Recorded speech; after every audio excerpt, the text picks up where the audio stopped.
We're going to learn how to make hugelkultur gardens and start beehives and fun stuff like that. So stick around for episode 1 of Apocalypse Organics.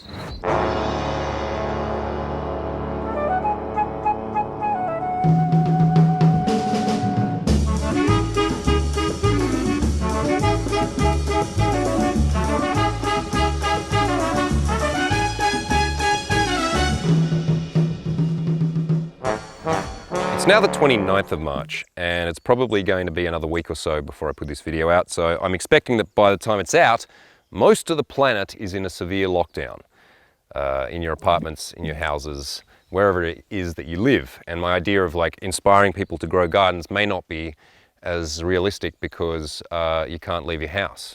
So this might just be gardening porn, which is fine, right? I think it's better than normal porn because normal porn messes your brain up. Look up yourbrainonporn.com. Whereas your brain on gardening porn, I think will be nice. And I'm gonna do it anyway because I got nothing else to do.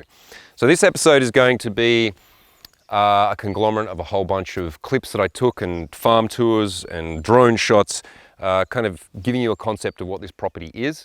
And I'll show you some of the projects that I've started. So I started gardening here about 6 weeks ago. Right, so we have stuff growing, and also we have this orchard, which many other things that were grown by Augusto 10, 20, 30 years ago. So most of it is his work, and the broccoli is mine. So let's check it out. This will be a mashed up fucking mental montage of gardening stuff. It'll all make sense in the end. Opa, neguinho na estrada, opa pra lá e pra cá. Diz que coisa mais linda, opa, neguinho começando a andar. Opa, neguinho na estrada, opa pra lá e pra cá.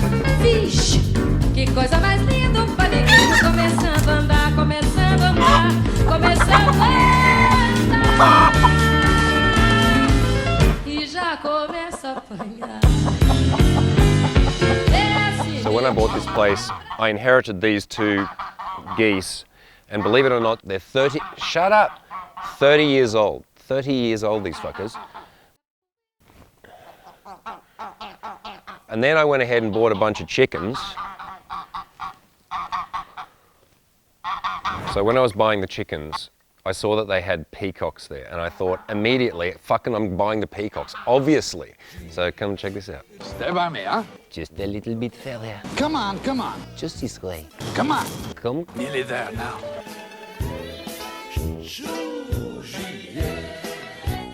Shut up. I think part of the reason why I suddenly impulsively bought like 9 large birds was because of Emir Kusturic's movies about gypsies, and they always have flocks of geese. Like whenever the gypsies are running through in Black Cat or White Cat, there's always like a flock of fucking geese and goats. So I got a bunch of geese and some goats. This is our stone circle and fire pit where we hold the all-night bonfire and San Pedro ceremony during the natural warrior training. So it's beautifully overgrown now as nature comes back. But in April, that again will be alight as 12 men sit around. Ah, you fucking ruined my take.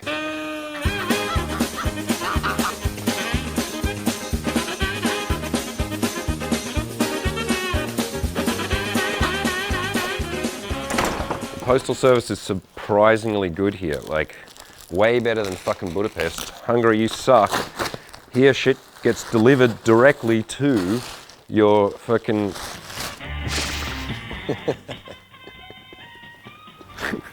Of course, look, sorry Augusto. Look, it's not what it looks like. This is so cliche, it's like, do you think we set that up? You think we hired a dude to drive in dressed up like Portuguese postal service? All right, well, this I can explain.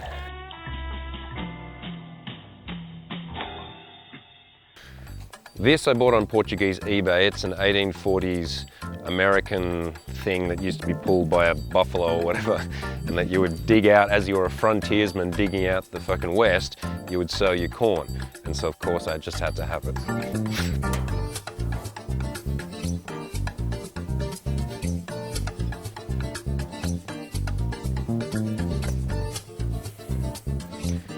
So these were the old pig sheds when Daphne used to have pigs in the 90s.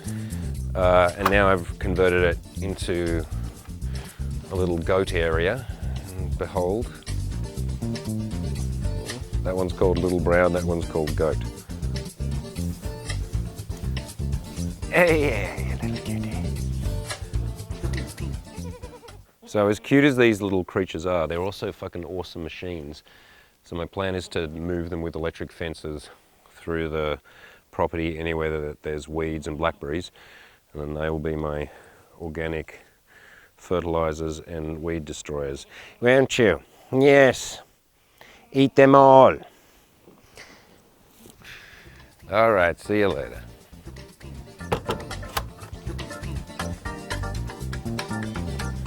So down here,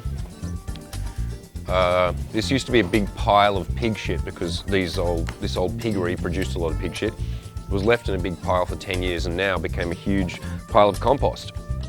So I got my boys to build this cute fence. And this will be my first ever attempt at a vegetable garden. So I have no experience at all. Basically the only thing I've ever grown is some marijuana plants and they died. But I'm all inspired to become a hippie permaculture gardener, so tomorrow we're going to plant a whole bunch of whatever it is you plant in early spring in Portugal. I don't know, parsnips, kohlrabis, some ancestral type of turnip. We shall find out.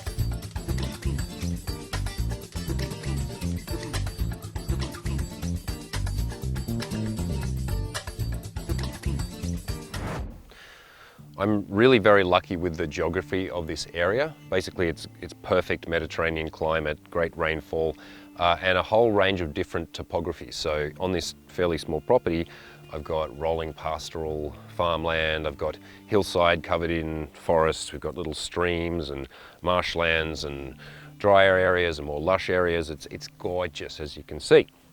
So over on the hillside over here, there's basically a hillside covered in eucalyptus and pine trees. So these are just cheap plantation trees that were planted by the locals.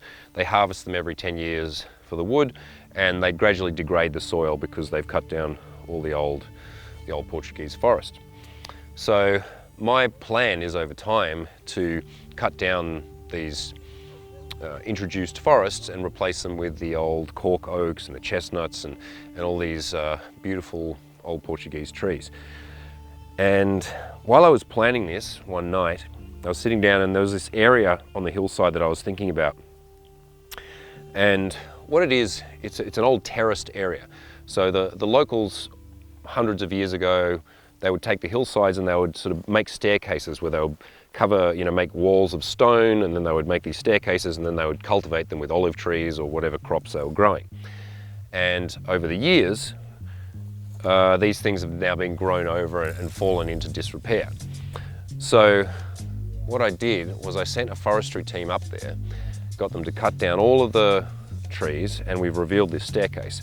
And then in my mad late night ponderings, I came upon this idea, which is now happening, which is that I decided to build a Roman amphitheater made out of stone, handmade out of stone, and then up onto the hillside to cover it in an olive grove. And right now you're thinking, what the fuck are you talking about, James?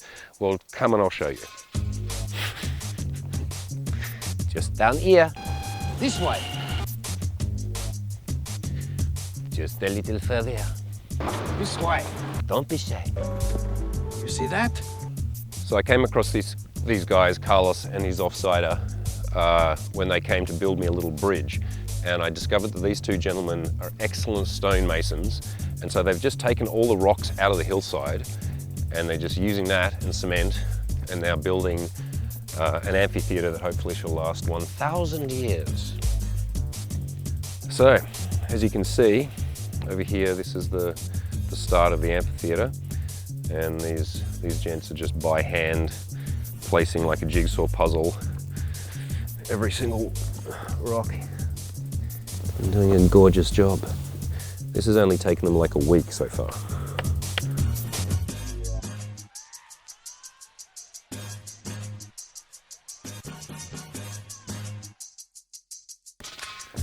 So you can see this is the hillside, and so all of these steps were built 100 years, God knows how long ago, by peasants fucking stacking the stones.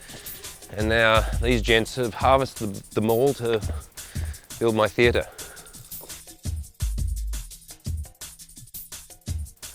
Why? I don't know. If everything stays on target, which it seems to be, by the summer this will basically be an olive grove.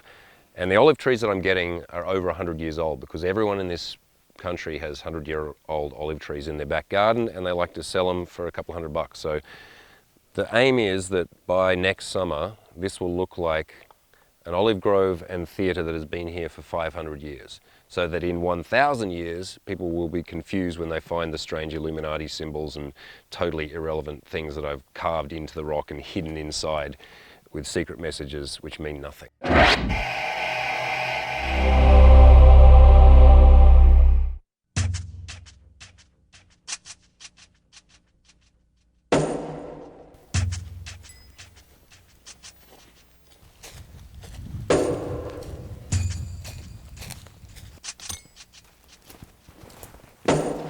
As somebody who's spent all my career not doing anything really practical, you know, with your hands and lifting and fucking smashing shit, it's been really fun to do that.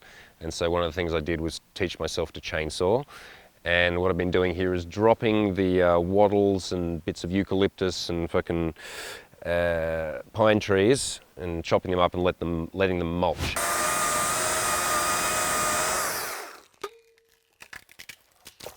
As per permaculture and agroforestry, you don't clear the undergrowth, we'll just chop it up, let it rot into the earth. Up on my hillside, so this is all covered densely in wattles and eucalyptus trees, as you can see. Now, these are all pests. I know it might look like a nice forest, but they suck the water out of the soil, the local plants and animals don't recognize them, so it's basically a desert. The great thing about that is it allows me to do a guilt-free massacre of an entire forest. You know, like in Walking Dead, when they just gun down a whole herd of zombies and you feel nothing because you know that they're undead. But when, you know, you see them shooting down a whole bunch of Nazis in a movie, you sometimes have to consider the greater, you know, questions at large of humanity and what it's like for them to experience this, and was it really their fault? And then you can't enjoy the massacre. Here I get to enjoy chopping down a forest without having to worry. In fact, I'm helping the environment.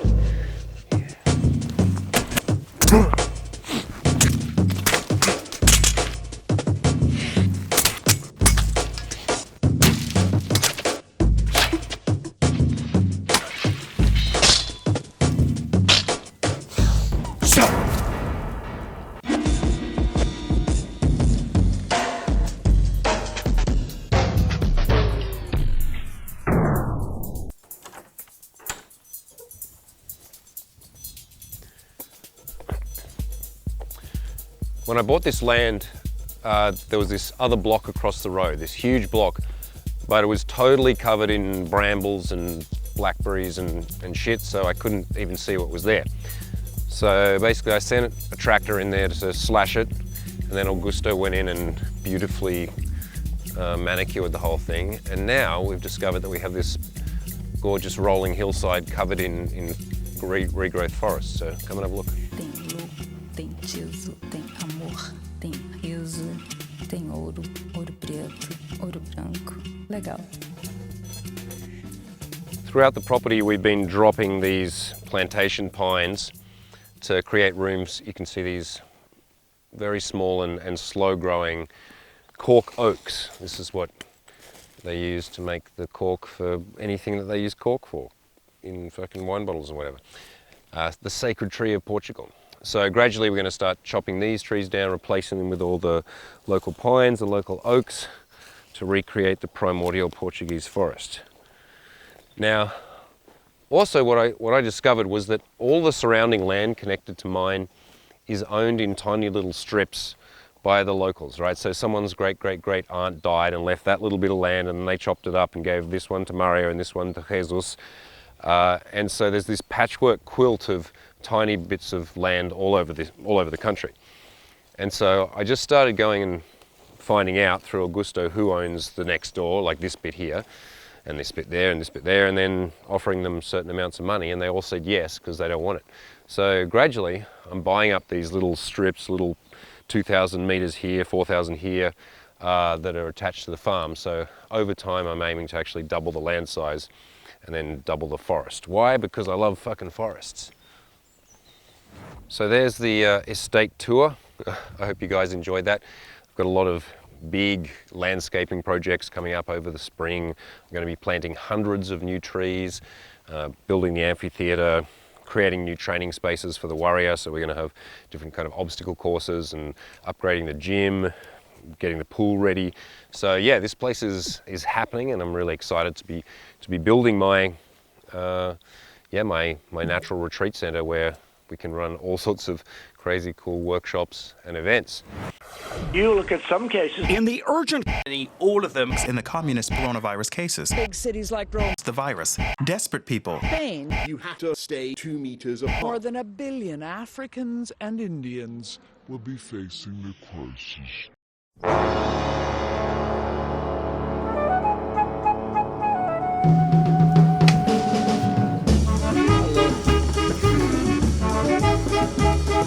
This James?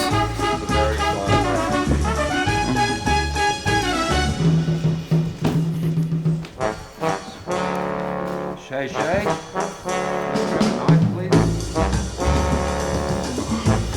Alright dude, I'm gonna let you out in a minute, and you're gonna freak out, you're gonna jump up in the air and make yourself look like a total dickhead. But there is a hot chick here. She's about 9 months old, which in peacock years is like 16 years old, and you're a year and 2 months, so you're like 21, you're a virgin, you've been living at home with your brothers since you were born, you've never seen green grass. So don't act like a fucking pussy and just chill out, flap around for a bit, but she's down there. Chill out, there's 20 chicks here, don't take any shit, don't be an arsehole, let's have a look.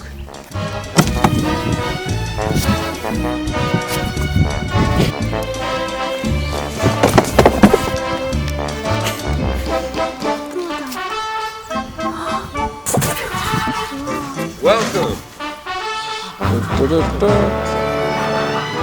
What are you touching? I was way less scared than that.